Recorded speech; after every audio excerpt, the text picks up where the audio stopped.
So, talking about interceding in the Bible, it's a great passage about interceding. It's when Abraham was talking to God about Sodom and Gomorrah. If you don't know anything about it, like Sodom and Gomorrah, they were doing detestable things in the sight of God. Basically, look at Leviticus. Basically, all the sins that was in Leviticus and like probably times 10 they was doing, and it was just like it wasn't good. And but God is a God of love and restores to just like he restores things to what it should be, right? So with Abraham, he interceded on their behalf, and he was talking to God. He was just like, man, like God, if this many people believe, will you spare them? If six, if seven, if eight people believe, would you save them? And God was like, yeah, if you can get all these people to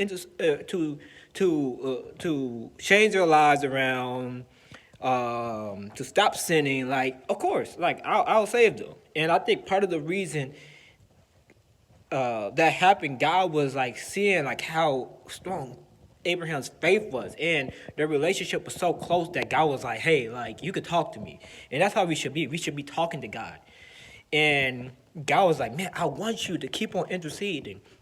And it would have been crazy. Like, what if Abraham kept on doing that, and he kept on baiting, like he kept on interceding on their behalf, and kept on talking to God? And what if it got to a point where the people actually turned, right? What if God was like, man, come on, Abraham, let's dig more, let's dig more, let's dig more. And sometimes for us, we get to a point of like, all right, like maybe 10, maybe 5, maybe 2, maybe 1, and then we stop, right? And there should be never a point that we stop. We need to keep on going, right? And if we save, he could have been like, hey, what if 100 people did this? What if the whole population turned their life? And he could have kept on doing it, and God would have been he slowed to anger. So what if by doing that, different leaders grew up in the communities? It's just different thoughts that I have, right? And I believe that we need to intercede, right? Wherever you live, like I live in the suburbs of Chicago, in Matson. So it's not Chicago, but I mean stuff still happens, and we of course from the city we're impacted by that. People get on the highway and everything. Different news travels, and we're so close to it. Family lives in Chicago, right? You have different people in Chicago. You go to different places and whatnot, and you have different connections from those that maybe live there. And are we stopping at interceding, right? Are we like, man, what if the gun violence is like, okay, we need this to end, right? But then we forget about the drug problems and all these things. People, not even just guns, like emotional problems. Is like, man, they need counseling, and there's like a lot of other things that we could be digging into that we need to intercede on their behalf. And then even by me, it's different things that happen, even past where I live in Kankakee. Like they have like a lot of drug problems down there, and we can't be just limited to where we live, right? We need to research. We need to dive in. We need to continue to interceding. And for me, what I do is I love to intercede on behalf of the youth, and that's my focus. So you can have other focuses, right? And we could all work together like by building a team, right? Like how with Moses did with Aaron and everybody along with him. Cause at first he was like saying like, man, like I can't do this, God, cause I can't speak, right? But then God was his mouthpiece. Abraham and Moses are a lot different, cause Abraham, right away, he wasn't saying like, oh, I can't do this, I can't do this. Like he made some mistakes, like he made some mistake. Like he deceived Abimelech. He deceived Pharaoh too. He's saying like, oh, yeah, like Sarah, act like you're not my wife and all this, and like he did that, right? But God was his mouthpiece, but Abraham was still speaking on his behalf. Like you know what I'm saying? Like he was still using that instrument that God gave him. And Moses, I don't think he would have got to I don't think he was at that point of interceding on behalf of the people.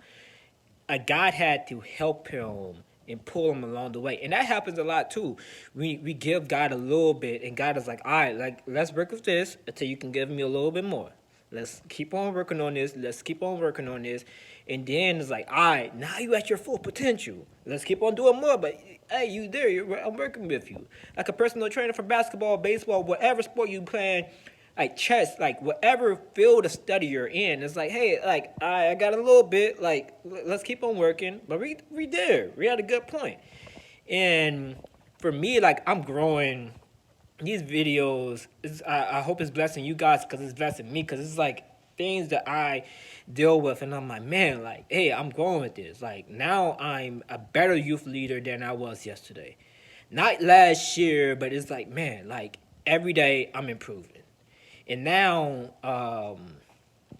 like with my brother, like I know I'm making an impact on the youth because every week they're like, hey, let's go play basketball. Let's go play basketball, and that's my ministry. Like it's not just the car ride. It's not just even playing basketball. It's just being in their presence. And it's like, man, they could be doing anything else. They could be going to parties. They could be hanging out with the wrong crowd, but they're deciding to invest in basketball, to invest in activities where they're doing something wholesome, right? And with me, like as a mentor, it's like and sometimes they'll ask me questions like, hey, like let me think about one. Like somebody was like, hey, like Mike, like if you were interested in a girl, like in the past, like if you were interested in a girl like at the ball, like how would you approach them? It's like it's simple questions, but it's actually much deeper. It's like, man, like they're saying that like I value their time so much that I'm answering their questions, like in an honest way. Like I'm not just saying, oh, you see here in this book, in this textbook, this is how you're supposed to approach a young lady. Or if a girl's acts like a lady, like, oh, this is how you approach a young man. Like, no, like you gotta be authentic. Like you can't just be like, hey, like some textbook answer. But they're saying that like I care about who they are, right? And that I'm trying to invest in their lives, and I want them to invest in their own lives as well. And man, it's been a blessing. It's been a blessing. But yeah, like I said, like Abraham, let's keep interceding on behalf of the ministries that we're in, on the behalf of the people that we live with, and the people that we might not even see, right? And hey, let's keep on loving people.